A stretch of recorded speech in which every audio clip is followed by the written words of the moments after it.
The only reason this wasn't the worst Marvel movie is because the last couple were the worst Marvel movies. Let's go.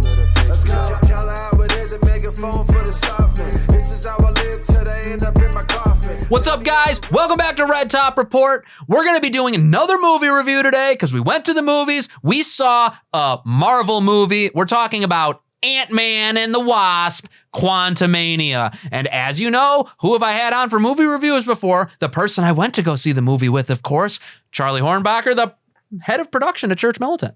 Hi, how's it going? Good. So we went and saw Ant-Man 3. Yeah. That's what I'm going to call it. We went and saw Ant-Man 3. And before we get started, guys, later on in the show, there's going to be spoilers. So, spoiler alert. Yeah. The thing about the spoilers is you really shouldn't care anymore about Marvel. If you do, grow up. Yeah, I mean, give up, guys. Just please, just give up. I mean, this is something you were saying earlier, and I gotta say, it's probably the most accurate description ever. The only reason this wasn't the worst Marvel movie is because the last couple were the worst Marvel movies. Thor: Love and Thunder. I didn't want to give it the any money, so I watched it on a plane ride, and that. Thor: Love and Thunder was probably the worst superhero movie I've ever seen in my life. Oh, it was bad. It was definitely horrible. bad. And then the Black Panther 2. It probably would have been better if Chadwick Boseman didn't die, and that's very unfortunate. The best thing about that movie was actually his the ceremony at the beginning where it was respectful. It was it was kind of an African funeral. I'll be honest with you, I would have just gotten another actor to play Black Panther for that one. It would have been better just to replace the person and act like nothing happened, like they did with Don Cheadle with the Iron Man movies for War Machine. Yep. But I digress. Let's get back into let's get back into what we're talking about here. So Ant-Man and the Wasp, Quantumania. Yeah. We're kind of going into this, bizarre multiverse storyline again, where there's a infinite number of possibilities, and it just gets so confusing. Yeah, and not only that, but it's pointless. The first three phases of Marvel led up to and ended with Thanos. And Thanos was a big purple guy who had a plan to destroy half of the universe, half of all life in the universe. There's, big stakes there. With all 6 stones, I could simply snap my fingers. They would all cease to exist. I call that mercy. He's a overwhelmingly powerful character when he has that first power stone or whatever. And I know the writers and creators didn't intend this, but for me, watching that film, Thanos kind of represented sin. Yeah. And sin is something that's completely, everyone sins, you can't avoid it, but you can fight it. And the heroes represented fighting against sin. And there's there's a couple of scenes, but one of them was when Star-Lord is pointing the gun at Thanos, and Thanos is like, I got your girl here, I got Gamora here, what are you gonna do? You can't do anything. And he's just, and you could see it in his eyes, it's like there's no winning this fight, but he fights nonetheless. Captain America at the end is like the last person who's going to take out Thanos, but he goes up against him anyway, knowing he'll lose. That's how we should approach sin in this world. And so even though it wasn't intended this way, it's a story that's relatable. We can relate to the conflict there. Yeah, and Ant-Man didn't have that. When you have a multiverse and the baddie in the film there's an infinite number of him, it's like, what? Yeah. Well, I mean, and here's the thing. Here's the thing I'll say about because this in this movie, they revealed the new big bad for the Phase 5 of the Marvel Cinematic Universe. So he's going to be the new kind of, he's kind of stepping into where Thanos was currently sitting as like the big bad dude. And we're talking about Kang the Conqueror. Kang the Conqueror. Kang the Conqueror. Which actually, ironically, is the only good thing about this film. Right. Jonathan Myers played him, and he's a good actor, and he did a good job. Yeah, he was a convincing bad guy. And the only tension that was in the movie was from his ability to like kind of scare you, kind of like make you feel like the heroes don't really have a way out of a given situation. But of course, by the end of the film, they find a way out of the situation, not through some clever writing, but because, girl boss jumps in and saves the day. Oh, this is something I definitely want to bring up. So yeah, so Scott Lang's daughter, Cassie. Somehow I hate when they do this. They've done this in like every single one of the new movies now. They'll take this like kid and they just magically have abilities beyond that of the original characters that came from greatness and worked tooth and nail to hone their skills and become good at things. She just develops this quantum signal generator that's more advanced movies. In between movies that we have no idea this high schooler did. It's kind of like a school project, which is a similar problem in Black Panther 2 with Ironheart. I don't know the character's name except Ironheart. Iron Man Tony Stark was kidnapped by terrorists and forced to make a bomb for them, and he used the materials from the bombs to make a power suit and fight his way out. And he built a miniature arc reactor of a technology that already existed. Making it small was supposed to be, and like, there was a tension, in a do or die situation. And in a do or die situation, he made it small without the luxuries of being in a lab or something, and he earned his abilities. Right. Meanwhile, these young, whammon characters just really need to just focus more on respecting women. I'm She-Hulk too. She-Hulk too. Like the Hulk had to work for like almost a decade to hone his skills and become a character. Then you're watching She-Hulk, and She-Hulk's like, I'm a woman. I have to deal with these sorts of pressures every day, so I have to have my emotions in control. And in that show, she literally says, I have to deal with this stuff, and I'm infinitely better than you. Yeah.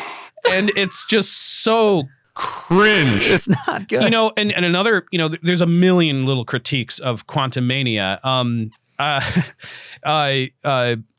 Michael Douglas is Hank Pym, and there's a scene where he's talking to Janet, his wife, who was stuck in the quantum realm for 30 years.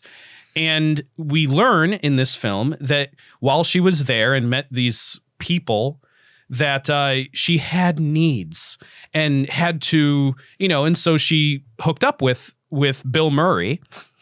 And which, by the way, useless cameo. That scene where this is revealed really felt like the writers just wanted to cuck Michael Douglas. Yeah, I think I do kind of get that. Now, in the writer's defense, in the writer's defense, they did say he also said that he was with somebody else. But as you said, he thought she was dead.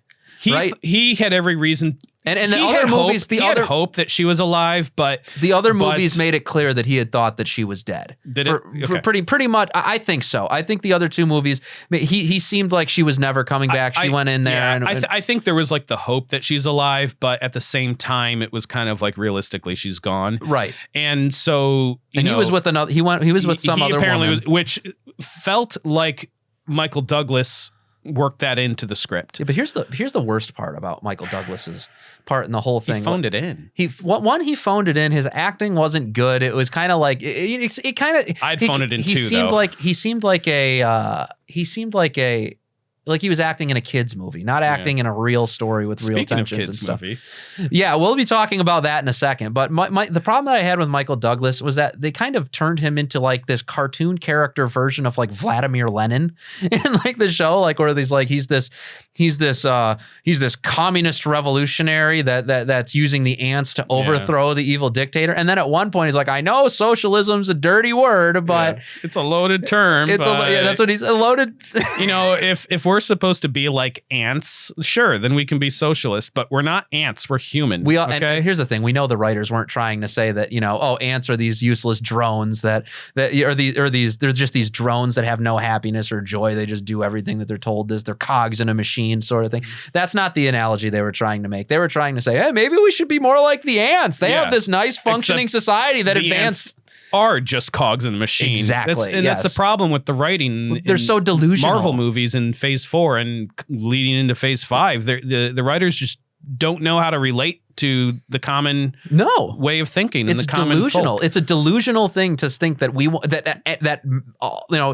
our society, like the society of that is obsessed with individualism, which by the way isn't good either, but they're obsessed with individualism. The fact that they would be receptive to being like ants is such an out of touch statement. It's stupid. You know, I'm not one of these. Clearly, I'm reviewing a Marvel movie about a guy that can shrink down to the size of an ant. I'm not one of these people that think that superhero movies, it's stupid and a waste of your time. You should be thinking about prayer and stuff. No, these superhero movies are from back in the like 60s and maybe even earlier than that. These comic books were about these extraordinary characters with these abilities, and there were wholesome, good story archetypes in these things. And Spider-Man is like the perfect example. Oh yeah, Spider-Man.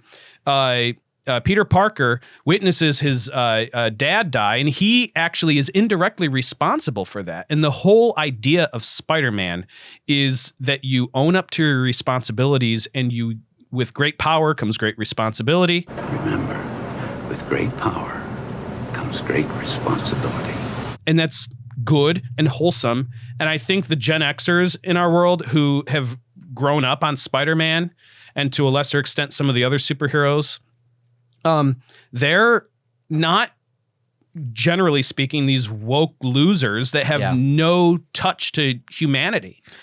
And the problem with these stories nowadays is exactly what we were talking about with these like super smart whammon characters that just are brilliant and can just overpower and be better and stronger than their older male counterparts with no effort.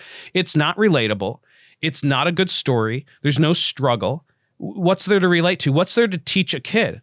I don't want my kids to watch superhero movies if they're garbage stories, but I certainly don't mind them watching the whole point of superheroes. Old school Spider-Man. The whole thing with superheroes was that they were archetypes for excellence. That was the entire reason that they were created. They're not anymore. I mean, to be perfectly honest with you, there's a certain level of privilege that every single one of the characters exudes.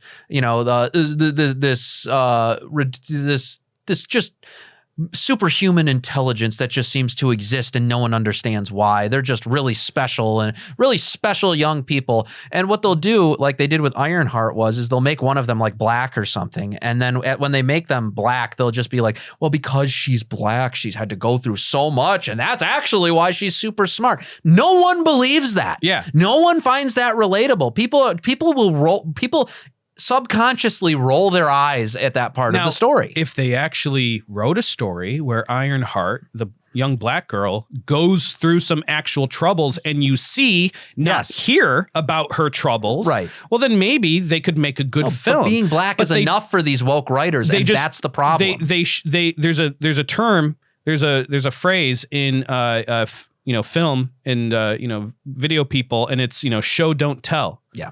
And so you want to show someone's struggles. You see Iron Man's struggles in that first film, and so you can relate to him and you have sympathy for him. But I have no sympathy for Ironheart. I'm just told no sympathy for Cassie Lang either. I'm told that she had to struggle to get by in college or whatever the story was. I wasn't paying that much attention. I was on the plane and I was bored out of my mind. Yeah. It's just boring, unrelatable garbage.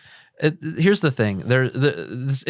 Everything that's wrong, I think, with Ironheart can be related to She-Hulk and also can be related to Cassie Lang. And Cassie Lang's, there was some character development of her. She's obviously been in the other Ant-Man movies. She was a little girl in the other one. 3 different actresses.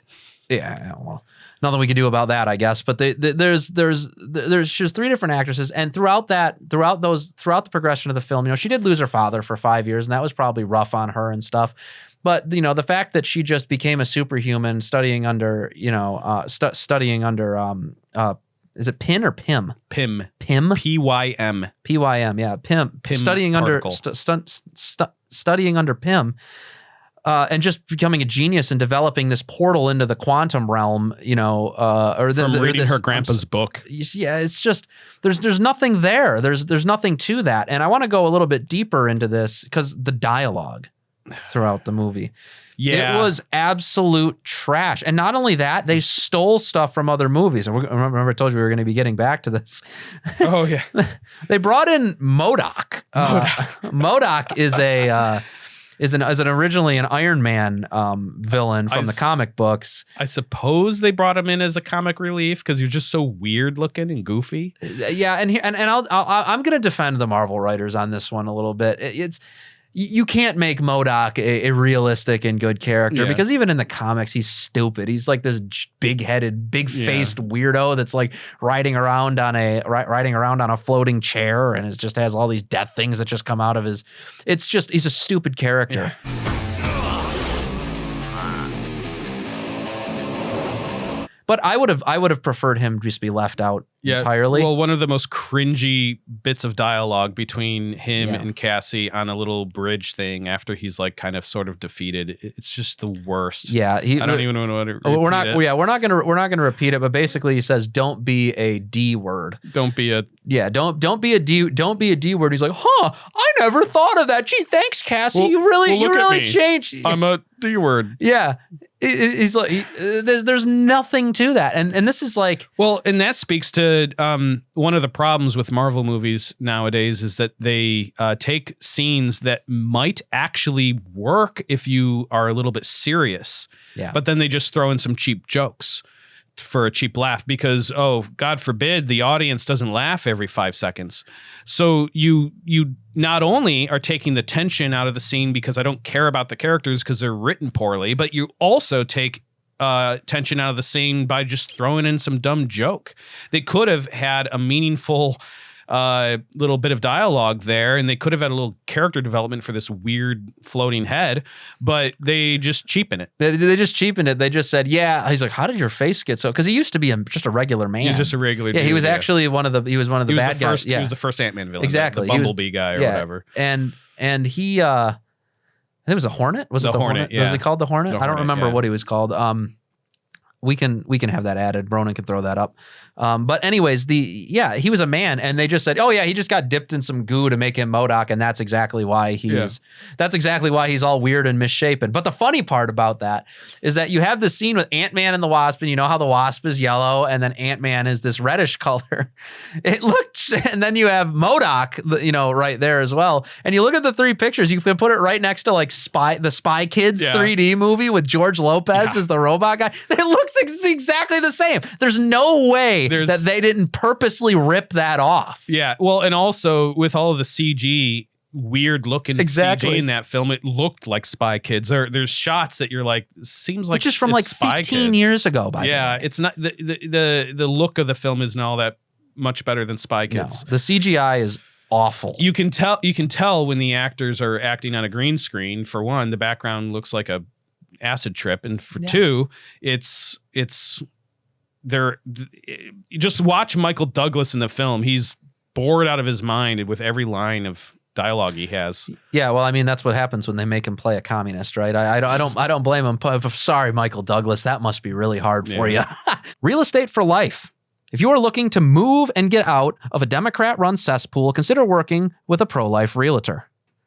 It gives you peace of mind, and it goes to pro-life organizations. I mean, what's better than that, guys? Don't you want, when you're buying a home, some of that money to go towards something that you believe in? Real Estate for Life is a multinational company connecting pro-life home seekers with realtors and professionals who share their faith and values. When you purchase a home with Real Estate for Life, the agent gives a portion of their commission to a pro-life organization. So, on a house with a value of $180,000, approximately $1,000 goes to a pro-life organization of your choice, all without costing you a penny. To get hooked up with a faith-based realtor, go to realestateforlife.org. Come on, guys, go to realestateforlife.org. Get yourself a pro-life home. But the last thing I want to talk about with you is why this multiverse thing doesn't work. And the reason that I think that it doesn't work is that you have this infinite number of universes and this timeline with an infinite number of timelines with an infinite number of things. This is obviously a marketing ploy. I think we can agree with that. But what it does is it makes everything pointless. Yeah, because if everything in this universe is destroyed, well, then they can just make a film about another universe. And you can go to any universe and kill any of the characters, and it doesn't matter because there's a whole bunch of them. I mean, if I had an infinite number of mothers, I could just not care if half of them were destroyed and half of them died and another one was, eaten by a dog or something. Doesn't matter because I have another infinite number of mothers. Who cares? And what they tried to do is loosely connect that with why Kang the Conqueror is so powerful. And that's sort of the allure of him as a bad guy, is that unlike Thanos, where he's just one man that's just so powerful, with Kang, there's just an infinite number of Kangs. And it's just like, well, then he can't be defeated. The point of a superhero movie is it's an exaggeration of our daily lives. We like to think of ourselves as the protagonist, as a hero. We wish that we had these abilities, but the conflicts that they have are relatable to our everyday lives. And so when you just have an infinite number of options, the stakes are lowered to nothing and you don't care anymore.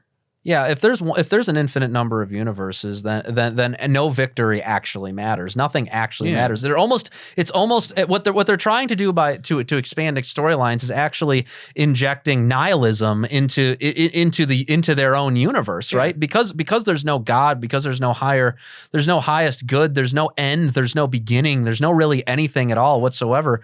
It's kind of just floating there. Yeah. There's nothing to anything anymore. This is why I prefer a story that has a beginning, middle, and end, and I don't prefer a story that just keeps going and going and going. So, for example, Dragon Ball Z just keeps going and going. It never ends, and I stopped watching it, during the Cell Saga, when I was a teenager, and but I love stories that have a beginning, middle, and end. And even though I would love to see more stories with those characters, I'm content and feel good about the story that is there, and I can appreciate it. And guess what? In life, we have a beginning, middle, and end. Yeah. And every little part of our lives has a beginning, middle, and end. There are friends of yours that you'll never see ever again from like high school, let's say, because they went on and did something else, and your time with them in your life had a beginning, middle, and end. And so the multiverse, just in its very nature, destroys what it means to be human and to live and die. Yeah. Because and so it's not relatable.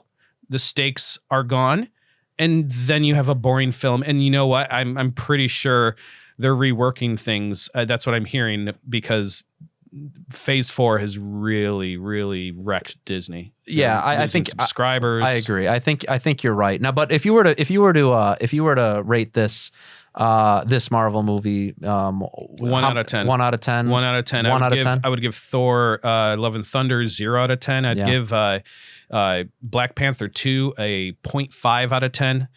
I didn't watch it, but She-Hulk, I would probably give a 0 out of 10 based on what I've heard.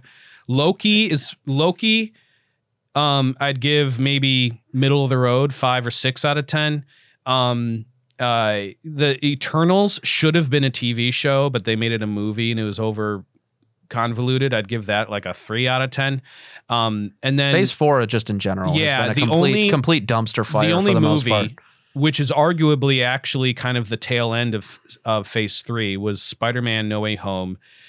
And it's because Spider-Man Is a great character, and because it was partnered with Sony. It's been out for a while, and it wasn't made by Disney. It was made by Sony. And small, tiny spoiler alerts, but Spider-Man sacrifices something in that movie that's actually greater than death, and that movie was great. And I would give that one a 9.5 out of 10. Yeah, I think you're right overall, and Ant-Man Quantumania is really just the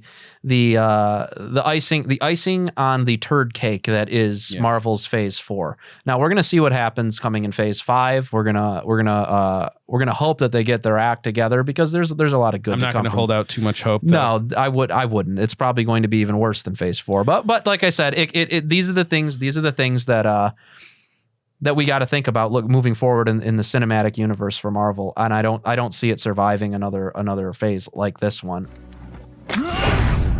All right, guys, it's always great to have Charlie on to go to the movies. We're going to be obviously doing more movie reviews in the future. The first one that we did really well. Be sure to follow us on Instagram, follow us on Twitter, and subscribe on YouTube, guys. Subscribe on YouTube, okay? We need it. And if you want to financially support us, give us your money. And you can give us your money by going to buymeacoffee.com. You could also become a monthly subscriber with a $5 a month donation. It's called a Joe for Joe. Really like that. We'd really appreciate all that from you guys. And with that said, that's all we got for this time around. God bless.